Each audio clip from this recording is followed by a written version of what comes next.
If you've struggled with stress, balance, or burnout, and simply feel discouraged or even defeated, and if you're ready to move from force to flow and enjoy ultimate Zen success in your career, health, or relationships, then the Zen Success Show is for you.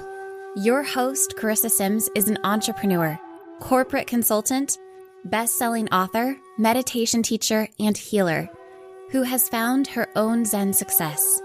Here's your host, Carissa Sims.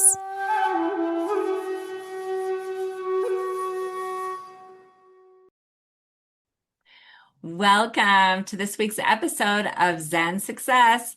Today, I have the pleasure of speaking with Zen Benefiel. Hi. Hi, Carissa. Glad to be here. I'm So we're glad you going for got the the European blue memo. pronunciation, huh? I'm glad you got the blue memo. I'm wearing the blue shirt. Yeah. And what did you say? I said, so we're taking the European the, uh, Yeah, I like this. Benefiel. Okay, go ahead and say this for our audience.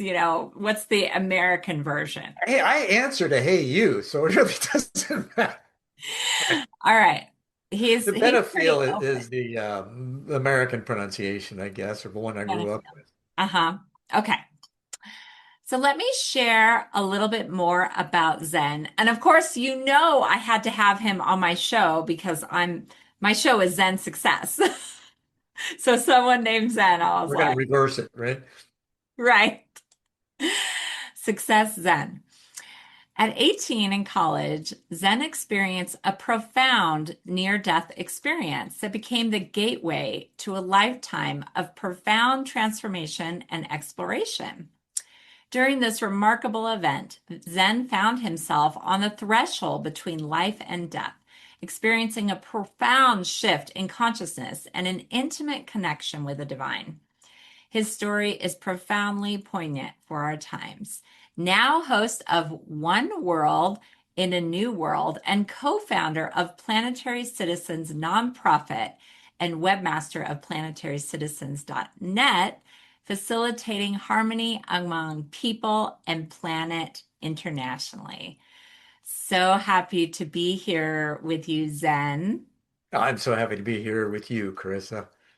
And don't you have some books as well that A few. My 51st is coming out on March 20th. okay. And this might be evergreen, so dates don't Oh, matter. yeah. Yeah, Right. but we can release this before. So that's great. That'd be great. So March 20th, my 51st book is called Coherence from Hydrogen to Humanity. And it's about um, the foundational patterns of creation that begin with hydrogen and permeate the rest of it. For instance, hydrogen is the largest or the most plentiful gas in the universe, powers our sun, and it's also bonding the four letters of our DNA. Two of them have two hydrogen bonds, the other one has three.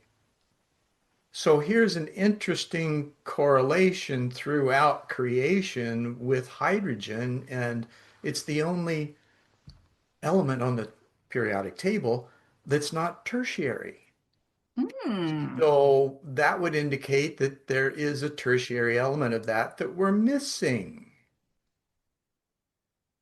So I Our explore that. DNA? I get kind of heady. I've got a Well, science and that's why I'm background. asking you. I'm Yeah. clarifying. Is that what you're saying? Yeah. Oh, okay. Yeah. Interesting. I'm looking at the science, the math, and the direct experience of how creation flows through us. Oh, that is so cool. I love that. I mean, it feels like you are a philosopher and a science bridging spirituality and connecting the two. Would you say that's true? Absolutely. Well, with my experience, I mean, here I am, 18 years old, pre-med program in college. I hit my knees to pray to know what truth is, and I'm willing to die for it if necessary. And the following two, that was in between quarter break, my first quarter break. I tested out of 6 quarters going in, so I was technically a seventh quarter freshman. And it was just, this voice had been familiar with since a child. I was orphaned and adopted. So I found out I was adopted early, 4.5, when my sister came home or was brought home. And so my parents decided it was time to tell me. Well, it was cool. You're right. I was not feeling any kind of disconnection with them, felt totally unconditionally loved, supported, all of that. 4.5. I mean, what else That's you so amazing at 4.5, and it's like then for them to just have the confidence and the love for you to just, and the respect really that you deserve to know that you're adopted. That's amazing, I think. Well, it kind of, there were questions, right? Because my sister shows up without any fanfare, right? Other than you're going to have a new sister, right? Okay. So the traditional pregnancy and all of that wasn't part of the picture. What was interesting though is throughout all of that, I didn't have any angst over it. I did have a residing question. And I'd been to Sunday school, right? My parents were involved with the United Methodist Church at the time. Hmm. And my question was, if I have a father and mother in heaven, can I talk to them? That is Four a and a half. brilliant Reasonable question, question. right? That's brilliant. So it turns out it could. Um, how that happened was a few weeks later, I'm standing in the landing of our stairwell, easier for me to say. And I'm looking out over the front porch, elbows in the windowsill, chin on my hands, and it's after dark, porch lights on, and all of a sudden I hear this voice, deep, male, powerful, and it simply says, "Hey, you." That's my That's answer to "Hey, you," right? you're And bringing it back. I love that. How, what you say, you answer to "Hey you," and you heard this from the other side. I So did. I it's did. like And of amazing. course, when you hear something like that, rather than engage it, I spun around immediately and asked my mother if she could hear it. She was sitting at the bottom of the stairs watching television. It was not from the TV, right? And so I said, Mom, you hear that voice? Then she goes, "What voice?" I said, That would "That be voice." You can scary if imagine a it four was and a from the half year TV. old trying to talk deep, right? And that voice says, "Hey, you." And she goes, "No, I didn't hear any voice. Must have been a peeping Tom."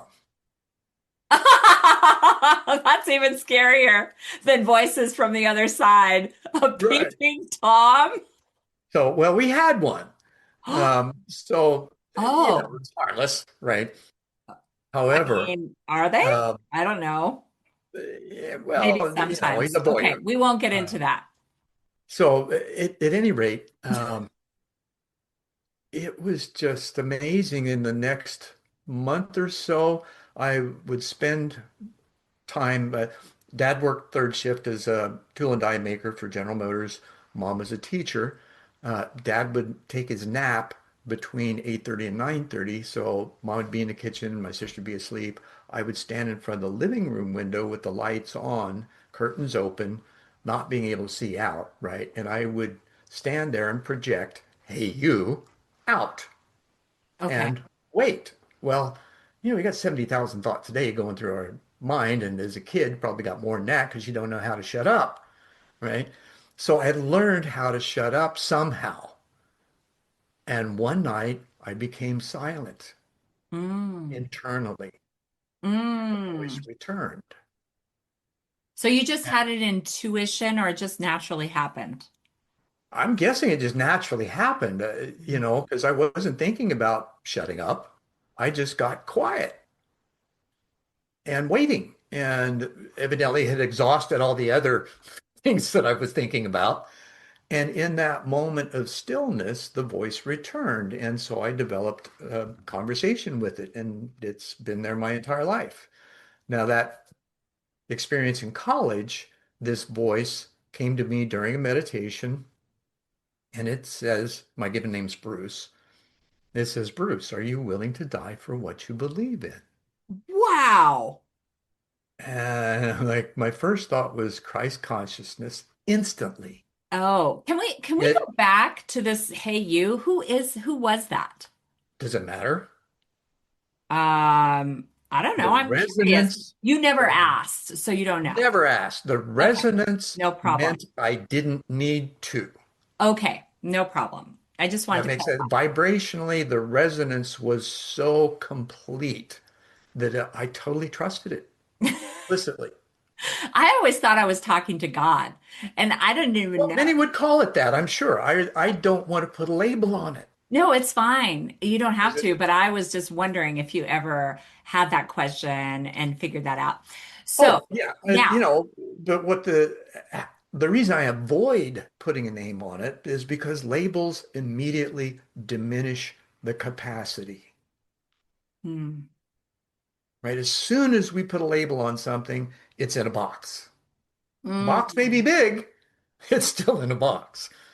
that, And so I prefer, Jeff Maher asked me the same thing. He said, well, why wouldn't you know? Why wouldn't you care?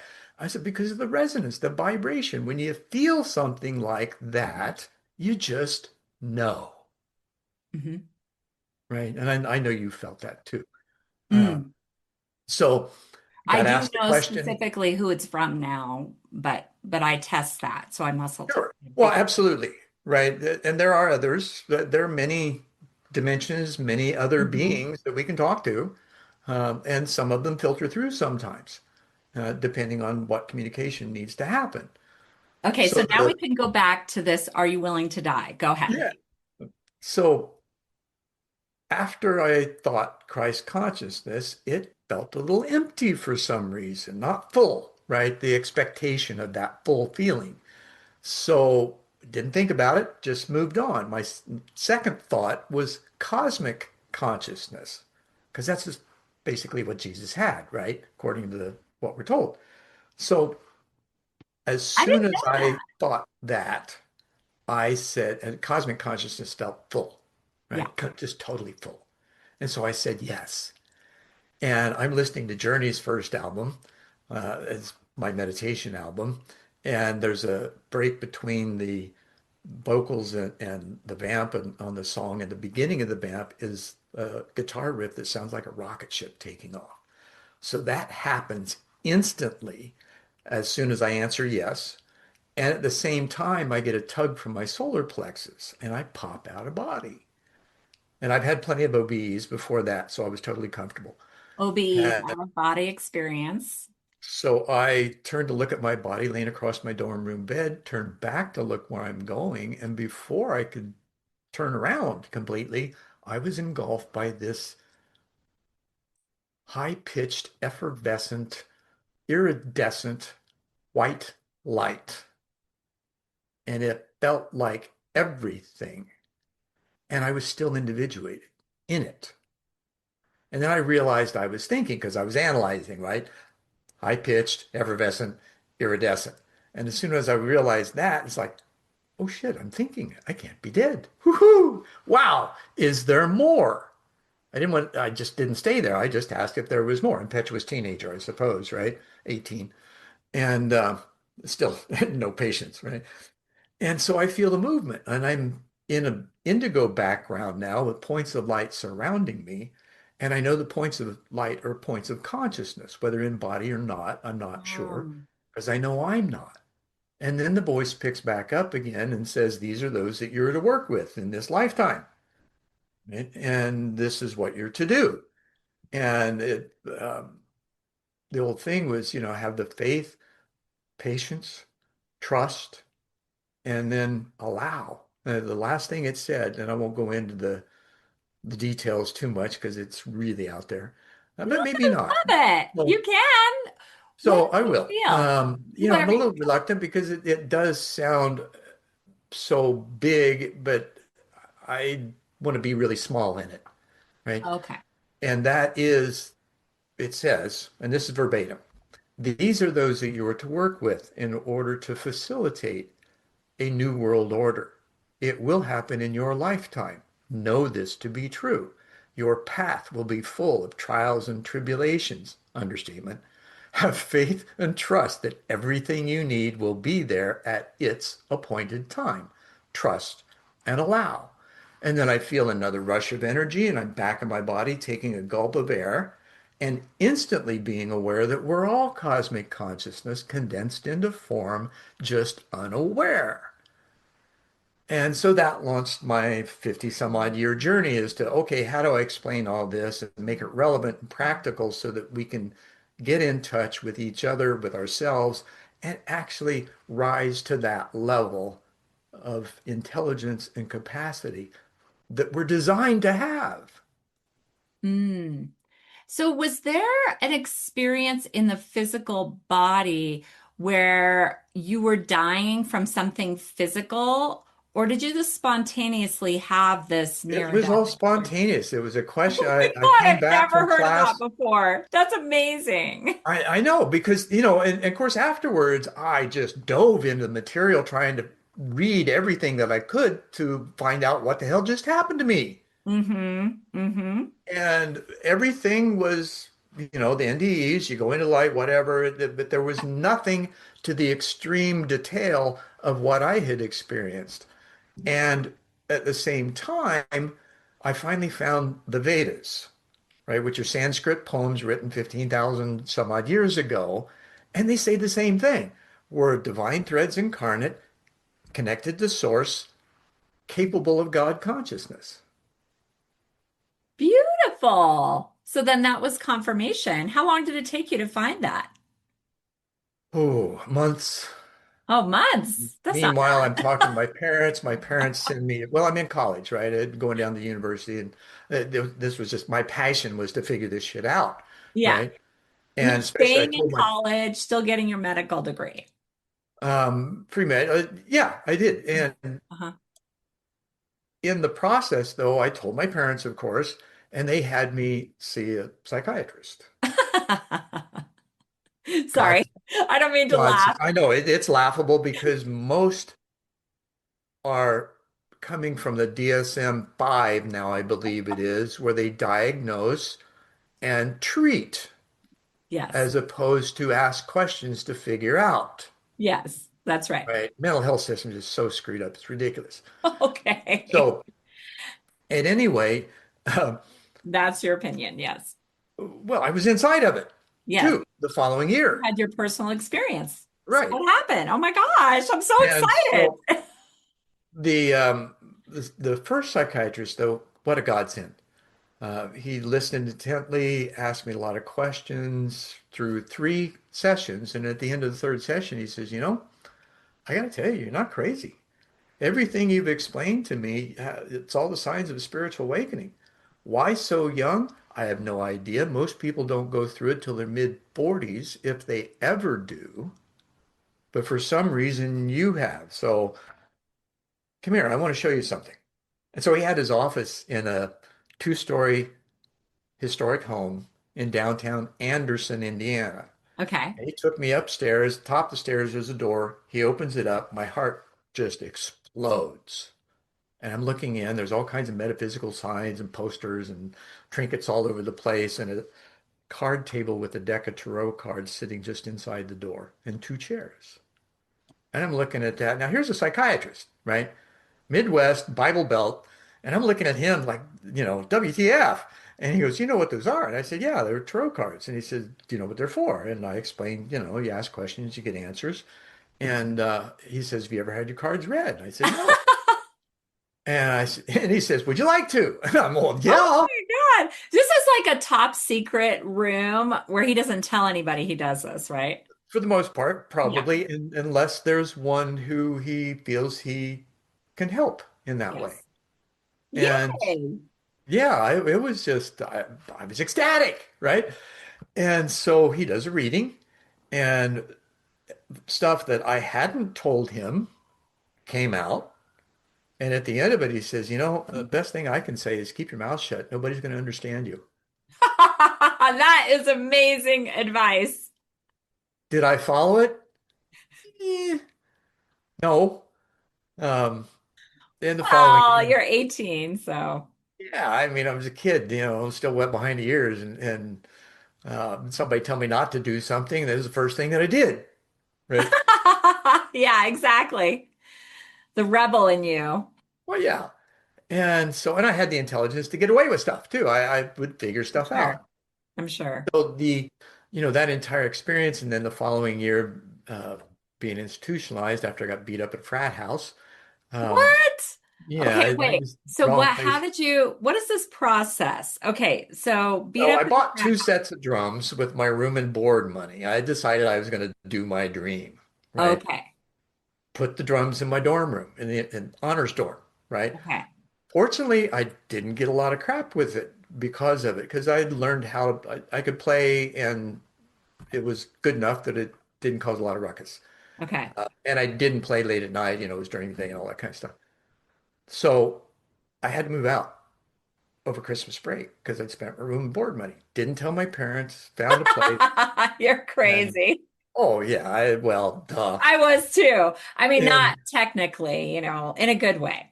well, yeah, well, I got labeled that later, or later on that night, right? So I go to class one day, don't have a way back to my residence, and stop at a frat house. Went to Frat Row to try and find a place to get warm.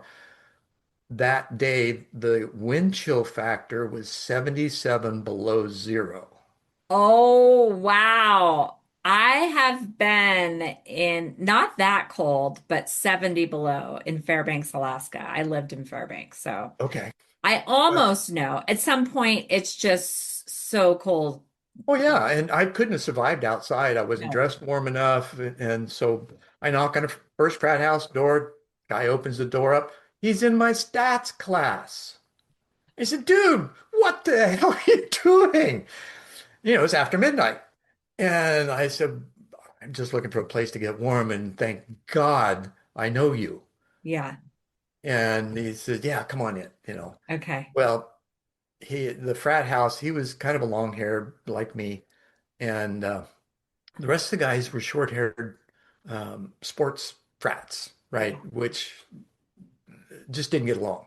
And Okay. one guy saw me, went ballistic, and Yeah, accosted they me. have rules in the frat Oh houses, man, I got believe beat me. up, and the campus police came, took me to the hospital, um, and I got stitched up. And Uh-huh. then my dad shows up and he says, I think you need to stay for a little bit. And I'm thinking, okay, blow to the head, possible concussion, overnight observation. Yeah, cool with that. Two orderlies step up, walk me into the elevator. We go up to the seventh floor, doors open up, big black guy with a wad of keys sitting on a chair, stands up, says, "Oh, got another one for me, huh?"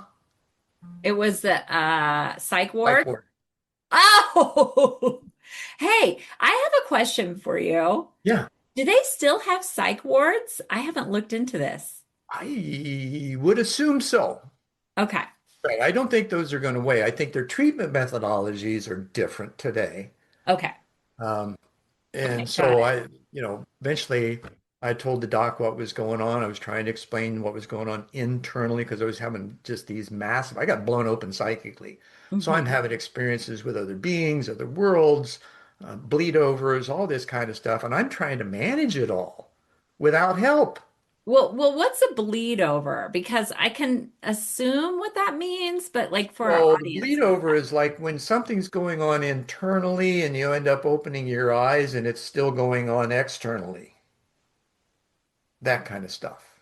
Mm, okay. And uh, odd things, right? It's hard Okay. to explain all of that, but just the sensation, the thought, the flow of thinking, and the reflection of what's going on in one world and then into the other.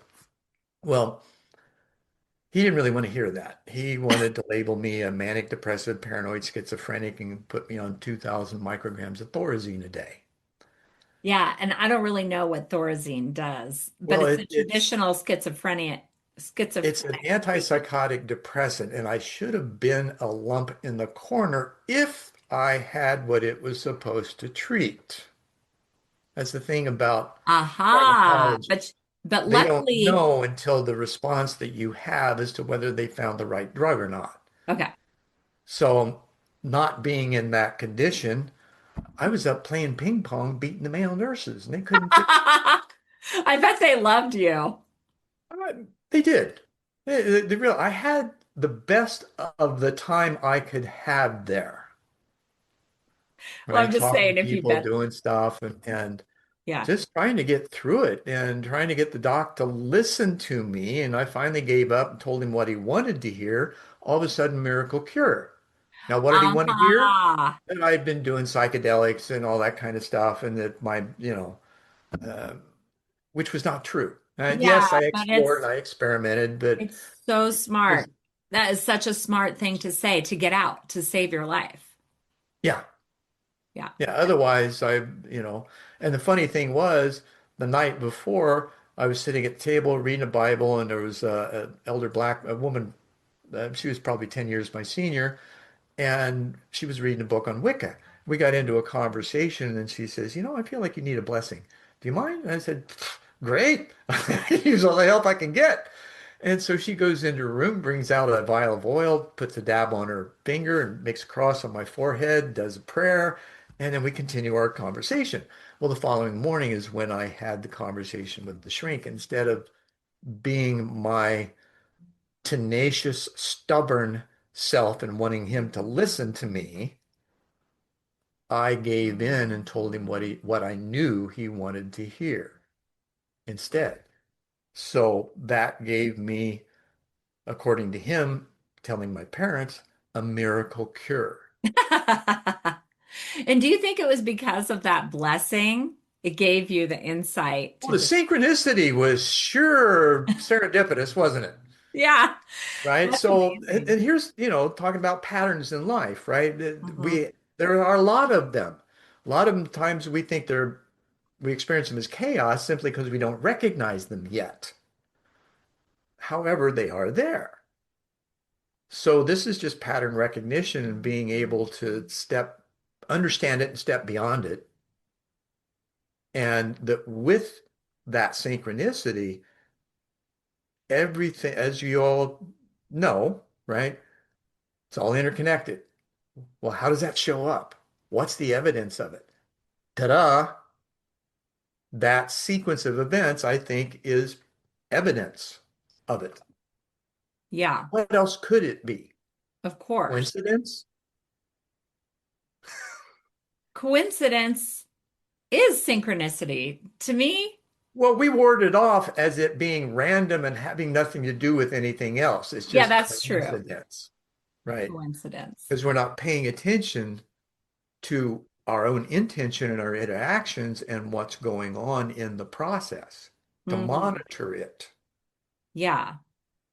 I find it interesting that you were beat up physically, had these injuries, and your father, your parents took it upon themselves as an opportunity to admit you.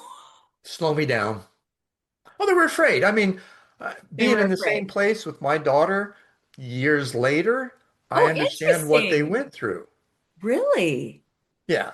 Was your daughter having an awakening? Well, we got divorced early on. She knew the truth of everything. And so living with her mother, she became the rebel and started drinking and not necessarily drinking, but drugging Oh.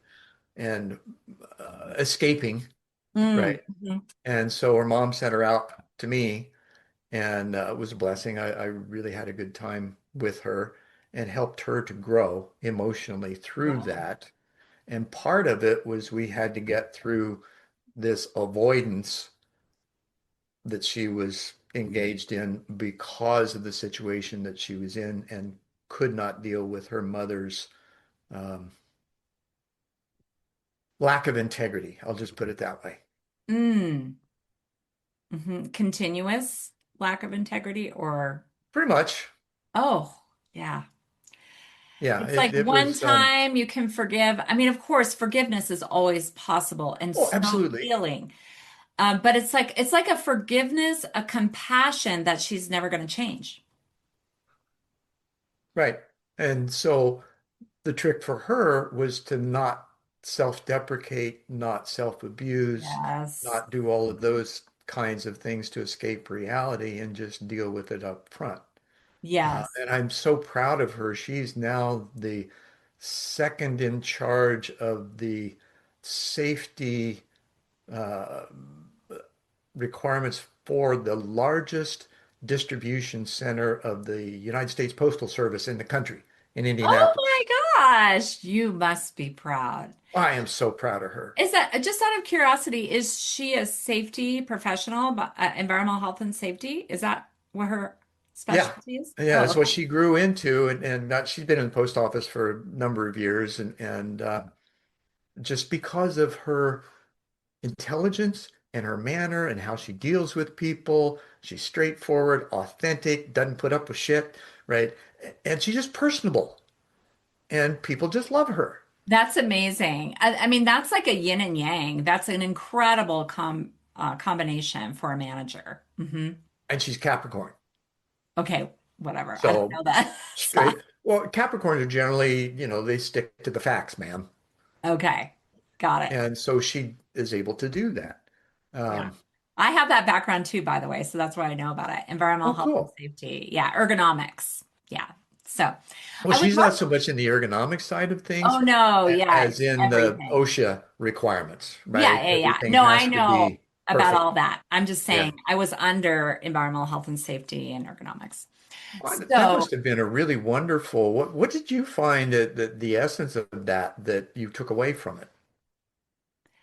well, the interesting thing is that I would get hints about my future career, which now I do like spiritual healing. I do Uh-huh. hosting, I have a podcast, but I do guided meditations and I do healing and I have one-on-one clients.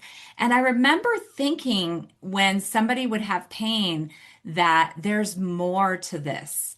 It's not just about it's their sense of worth. So I would start to get insights of their emotions and Sure.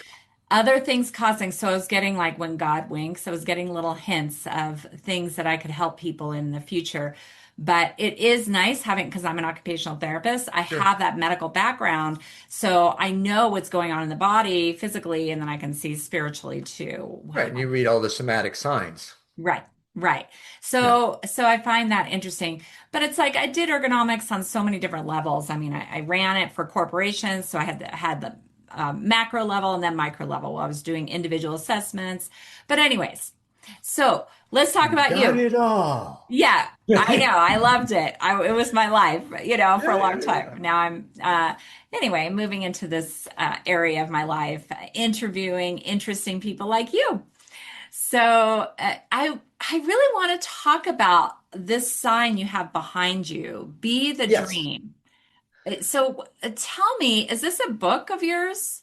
Oh, no, no. This is my coaching business. Oh, So it wonderful. started out when I was in the aerospace. My first corporate job was $7 million a month, 800 part numbers for an aerospace company. And I excelled. And I excelled so much just because of how I dealt with people. It was a command and control defense contractor mostly. I had commercial spares. And I was watching all these people beat each other up to get their job done emotionally, right? Mm. And it Yeah, just I didn't. worked in aerospace, so I know about that. Oh, I think most manufacturing environments are like that, command and control. Um, and it just wasn't comfortable. So I grew up in Indiana. I treated people like I wanted to be treated. I didn't change, and I rose to the top of the production charts as a result. And at the same time, I saw the need for interpersonal skills. It wasn't called emotional intelligence at that time. That word wasn't even invented yet, I don't think. This is 1986 and or 87. I was 20, 30-ish, 28, 30. Um, and so I had the gall to bring up in one of our departmental meetings when the chief said, okay, we're open to suggestions. You guys got any? And he looked around, 35 people, right? And nobody's holding their hand up. And I'm like, You've what the got hell? like Well, 30, right? so I'm like, I got something.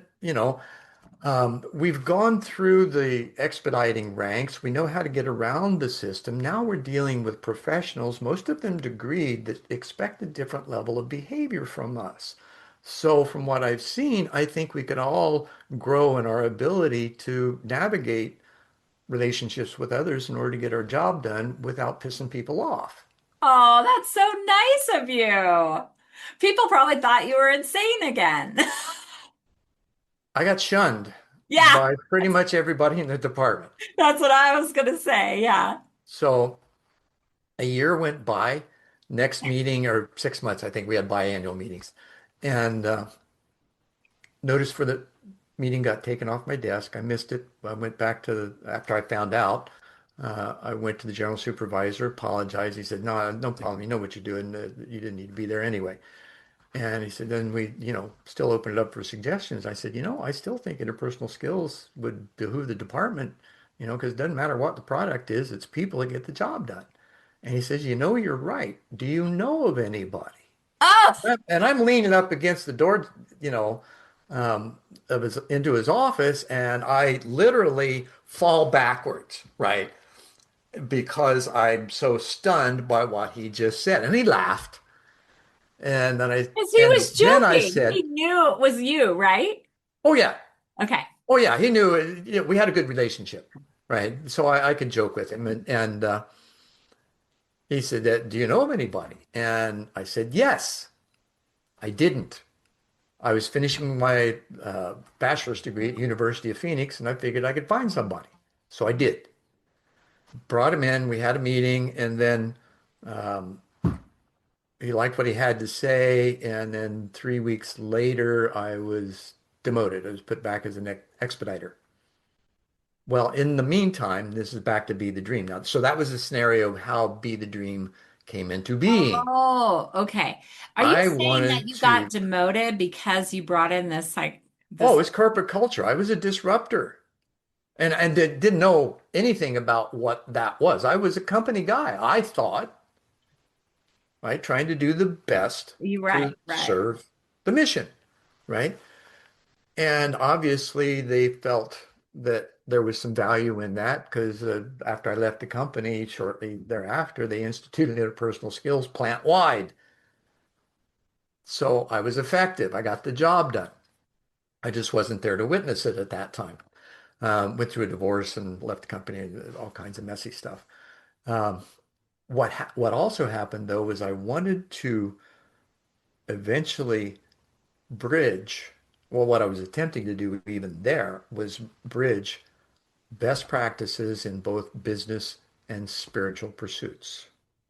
Oh, I love it. I have a passion for that too. That's Okay. amazing. That's a whole concept of Zen success. Well, this is what I was doing even this was again 1986, 87.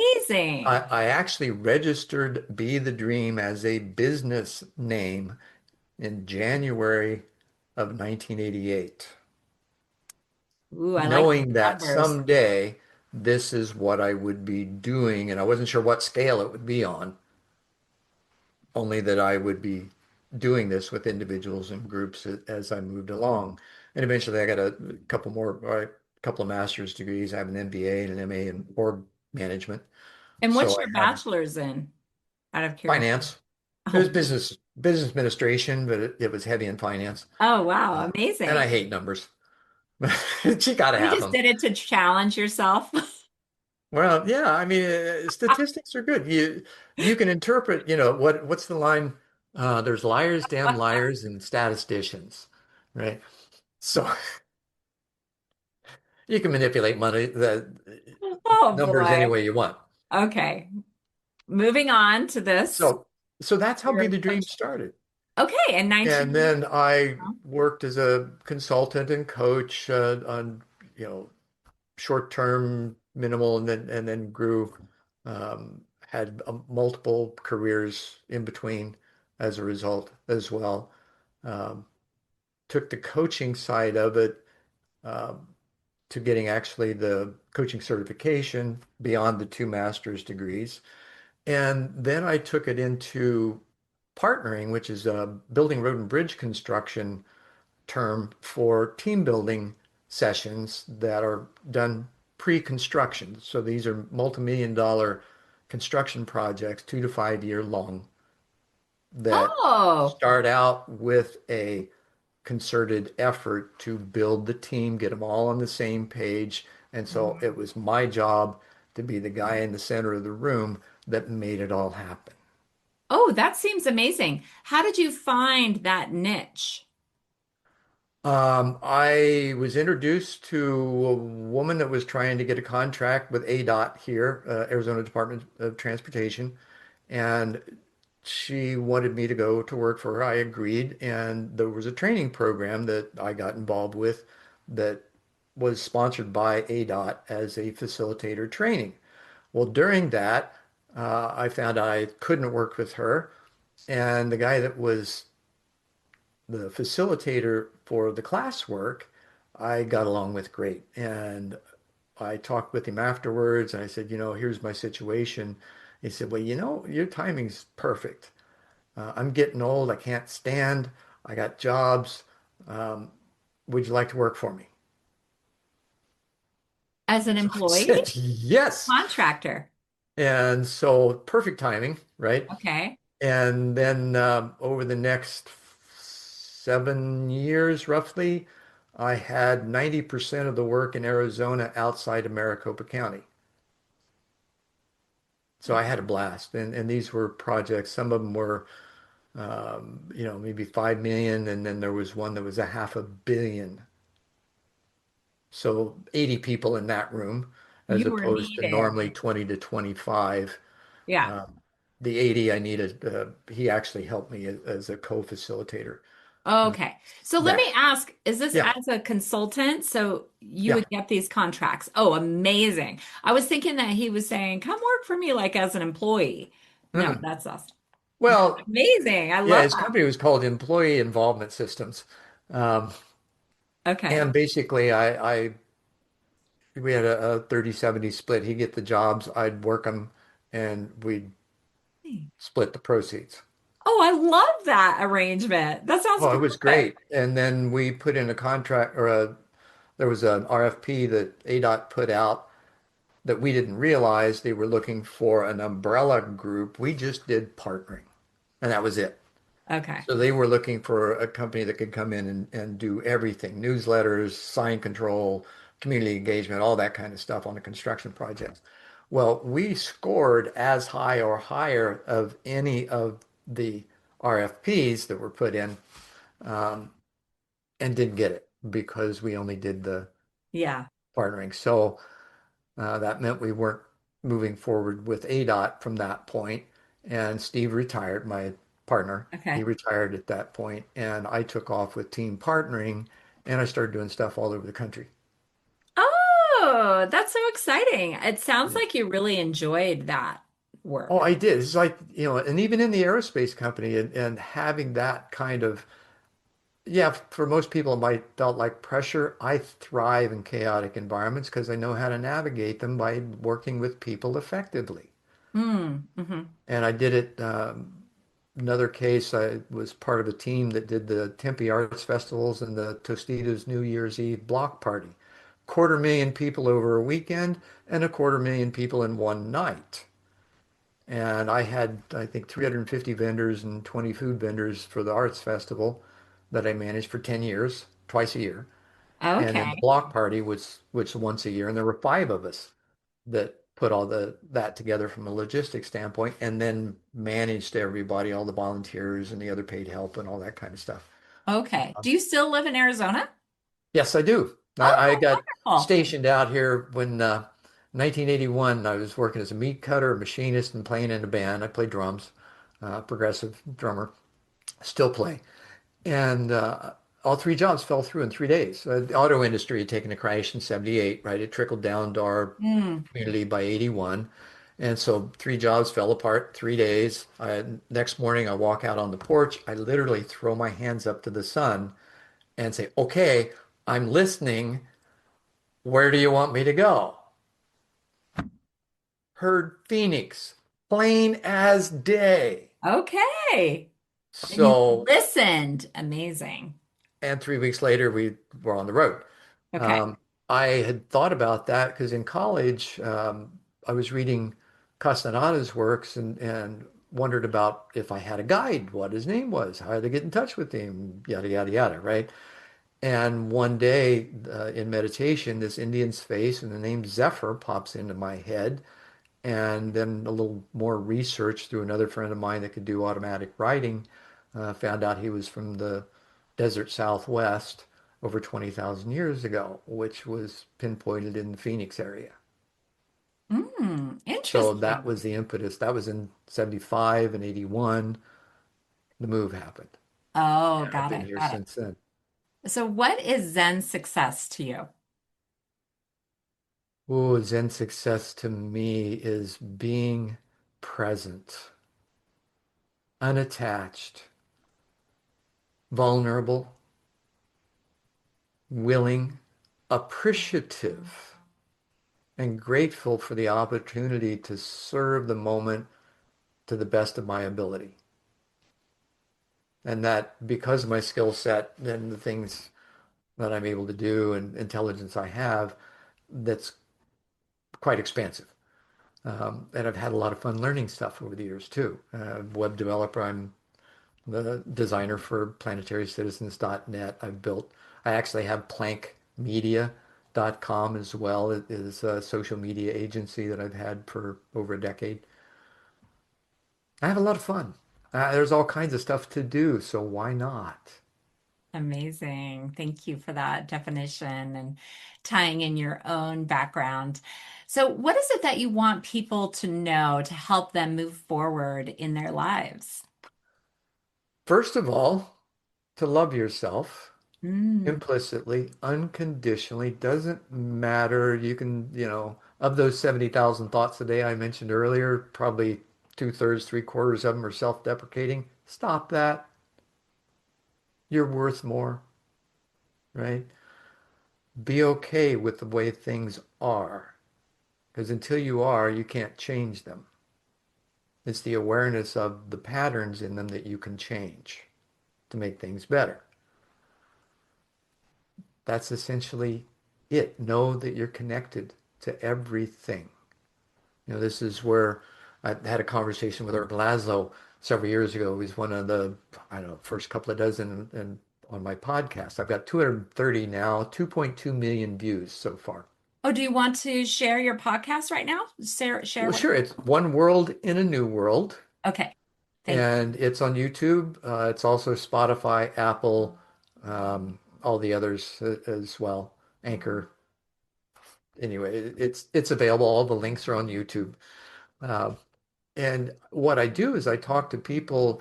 I had a TV show that I did in 1990, which is where Zen came from. Just 2 years prior to that, I was in meditation and you. sitting with a friend of mine. We'd had a deep conversation right after a full moon meditation, and he uh, sitting next to me. Our conversation fell quiet. Closed my eyes, went inside in a short meditation, and I asked the question, "Who am I?" Because they still had no birth records or anybody or anything from my adoption to have any of that data. And as soon as I asked the question, I hear his chair move. I open my eyes up, turn to look at him. He looks at me, eyes locked. First words out of his mouth. This is incredible. You are Zendor. Same instant, second sight kicks on. I see a starscape with a huge stone arched doorway and a thick wooden door slowly opening toward me, and I hear door to what is. And I'm thinking, oh, come on, guys, really? So I told him what happened, and he was of that ilk. He was accepted it as what it was, right? And then I put it on the shelf, didn't say anything to anybody.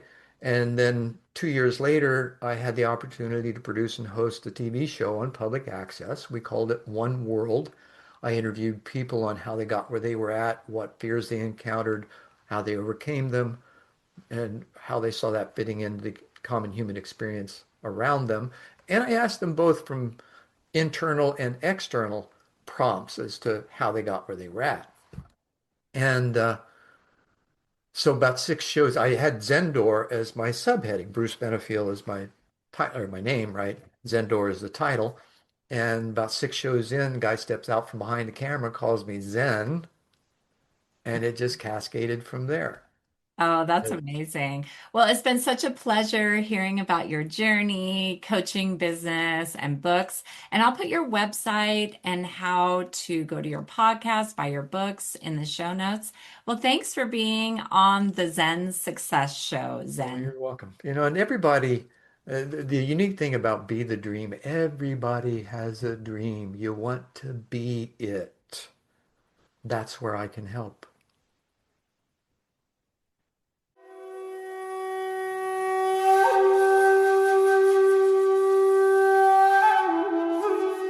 That's it for today's episode of Zen Success. Head on over to iTunes, Google Play, Spotify, or wherever you listen to shows. Subscribe to the show and share with friends. Be sure to head on over to ZenSuccessShow.com to help you on your Zen success journey. And join us on the next episode. May you find your own Zen success in life.